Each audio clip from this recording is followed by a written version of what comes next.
Magandang umaga po. Nakita nyo naman guys, ang lakas ng hagupit ng bagyo dito sa amin.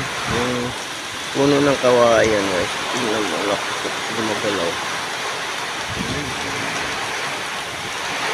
Madaling araw dito na mag 5 in the morning.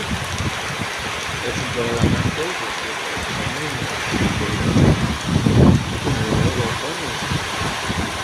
Ano ko tatakot ng lakas ng hagupit ng amin. Kaya mag-iingat kayo kasi hindi natin hawak ko ng bagyo. Sana mga ito. Gusto nyo yung lakas ito. Hindi ko sa bahay na bahay dito.